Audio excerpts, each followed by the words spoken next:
guys, welcome back for another episode of Eats and Geeks. My name is Megan, and I wanted to thank you guys so much for checking out the show so far and subscribing to Facebook and Twitter and Instagram and following us. And in case you haven't, make sure that you are subscribed to Meltdown's YouTube channel so that way you can come back each week for a new episode. So today I wanted to change it up a bit again and take you to another on-location spot here in San Diego, California. We're at Tabletop Commons. It is a great nerd-inspired bar where you can come and play classic, vintage-inspired board games. And they also have really fun nerd-inspired cocktails. They've only been open for about 7 months now, so they're pretty new. And I think it was a great spot to come and check out. So let's go inside and look around some more.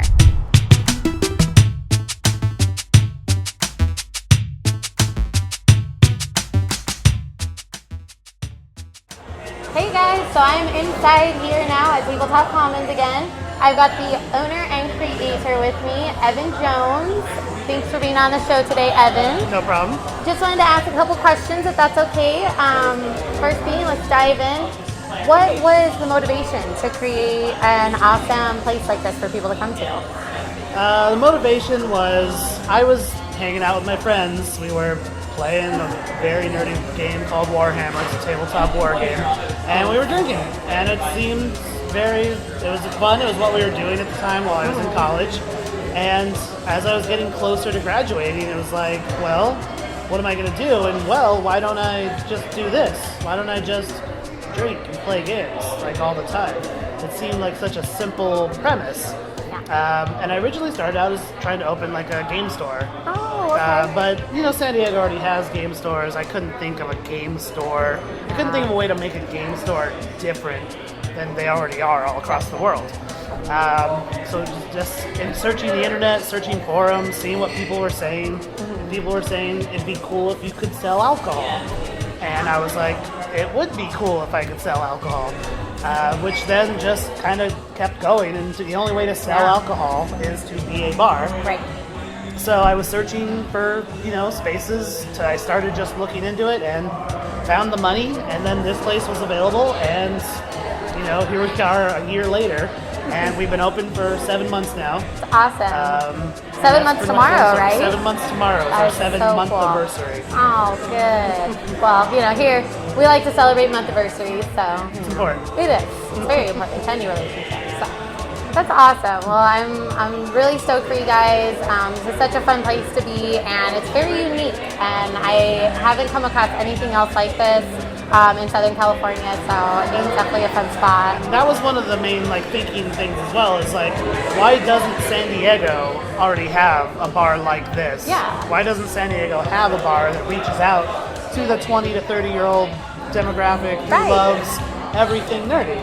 Exactly. We exist. We do. Exist, And here we are, and maybe it's just because other bar owners are older, and I'm relatively young as far as bar owners go. Yeah. So I think that's probably all there really is to it. Might be, yeah. I definitely agree with that. I think our generation is kind of coming up in the years that now we are more in our 20s and our 30s, and we like our craft cocktails. We do. We love our craft cocktails. So that kind of brings me up to my next question. What is the inspiration behind some of the food and drinks that you guys have? Because you have a very eclectic group of names for your drinks that are so fun. For example, I'm drinking the Teen Grey from the X-Mules category of your cocktails. And then what was the name of yours that you're sipping on? Mine is actually a Sterling Archer. It is Scotch, orange liqueur, and various other things that the bartender threw in there. Sounds so good. When we opened, we had a pretty simple menu because we opened in a very short time period as far as from let's go to let's open. Okay.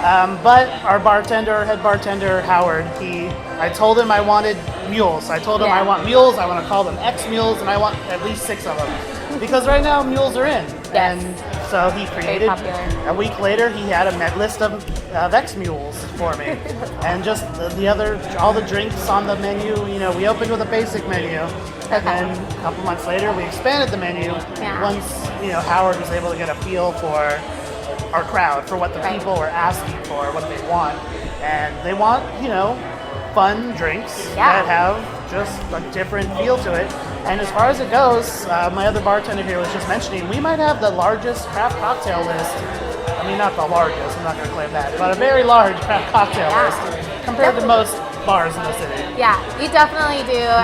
You know, I wouldn't say I'm an expert and I've gone to a ton of bars, but I've definitely noticed with you guys, you have super unique beverages, really delicious new flavors that I haven't seen anywhere else. Yeah. And to top it off, you know, you've got awesome nerdy names attached to it, and I love that. It's a great gimmick, and it's just so fun and really enjoyable. And I definitely can see why anybody, you know, would find something here that they could enjoy. And one of the words that I told the bartenders and the chefs from the beginning, whenever you're thinking about what to do, fun should be like the operative word. Yeah. Fun or decadent or whatever, but Definitely. just whatever's cool, whatever's fun. We don't have to be, you know, high class. We don't have to be anything. We should just do things that are cool that people like. Yeah, keep it laid back.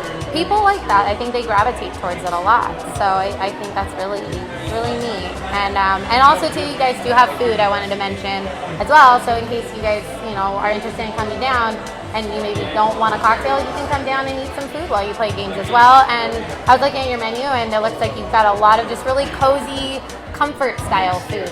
You know, Yeah, and also one of the things I've tried to make sure we push since the beginning is because, you know, of the games and everything, we get a lot of dates, a lot of just one-on-one people. Nice. So we try to make sure we have a lot of desserts, like our brownies. I would argue probably one of the best brownies in the city, because, you know, we want to make sure that when we have that date, you can have something sweet at the end of the night. Even if you already went to dinner somewhere else, come over here, play a game, have a brownie, have a cocktail. That sounds ideal. That's awesome. So see, if you've got a guy or a girl you want to take out, come here. This would be an awesome spot. I definitely approve, definitely.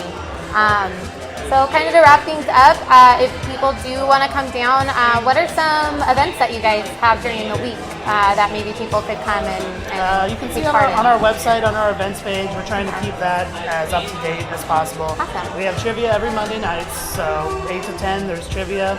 We do game demos on Tuesday nights. We have meetups that come in many times a week, but especially on Wednesdays, where they come in and a game host helps seat you with the people who are playing a game, introduces you, maybe even teaches you a new game.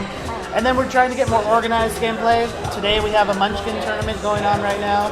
Tomorrow we have a Magic the Gathering booster draft tomorrow. So we're just trying to get more organized gameplay so that if you're ever bored, if you ever just don't know what to do today, you can just come here and something will be going on. And that's kind of the goal. That's great. That's really great. Well, thank you so much. We're going to have the website and links below so you guys can check out the events page and the menu, and definitely look up the awesome cocktail recipes that they have, and just check it out. So thank you so much. I appreciate you taking the time out. Once again, Evan Jones, and over here at Tabletop Commons.